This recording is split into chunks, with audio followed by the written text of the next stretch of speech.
All right, we are in early warning weather alert mode, given a threat for storms tomorrow evening as we head toward and after sunset that could be strong, possibly severe. In the meantime, early warning pinpoint Doppler showing we are dry, so really pleasant evening now underway across the state. We have temperatures in the 70s all across our state. Dew point values, they're still comfortable. We have a southeasterly wind at around 5 to 10 miles an hour. Eventually, as the flow becomes more southwesterly, it's going to bring in some muggier air. You can see current readings with regard to dew points in the upper 50s and low 60s inland, 60 to 65 along the shoreline. So we're creeping from the pleasant into the muggy category. We could flirt with oppressive levels by this time tomorrow as that muggier air moves in on that southwesterly flow, all thanks to high pressure moving offshore. On the backside of that, that flow brings in that very humid air mass. We've got a warm front that moves through tonight that could trigger an isolated shower, maybe a thunderstorm, but the main event comes tomorrow evening as this cold front off to our west heads in the direction of the northeast, or through the northeast, I should say. So the greatest risk for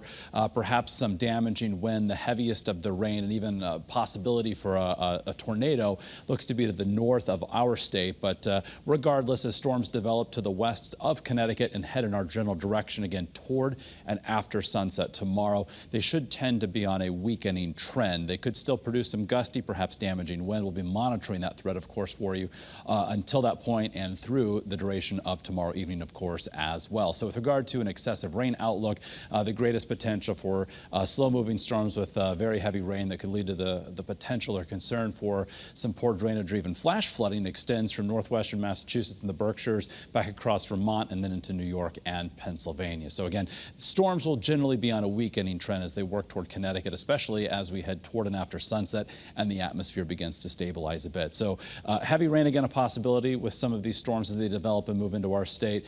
Damaging wind, although again, I think we're going to miss out on the worst of this. And then, of course, with any thunderstorm, lightning is a concern. So if you're outside tomorrow and you hear some thunder, have a plan in place, seek shelter until the storm passes by. And again, there's a potential for some rotation with these storms, but the greatest likelihood for that looks to be across northern Massachusetts into central portions of New England. So overnight tonight, 60s, so a little bit warmer than where we started today. Tomorrow afternoon, considerably warmer than this afternoon, low and mid 80s inland and from the upper 70s to low 80s along the 95 corridor. And again, you're going to feel the humidity tomorrow.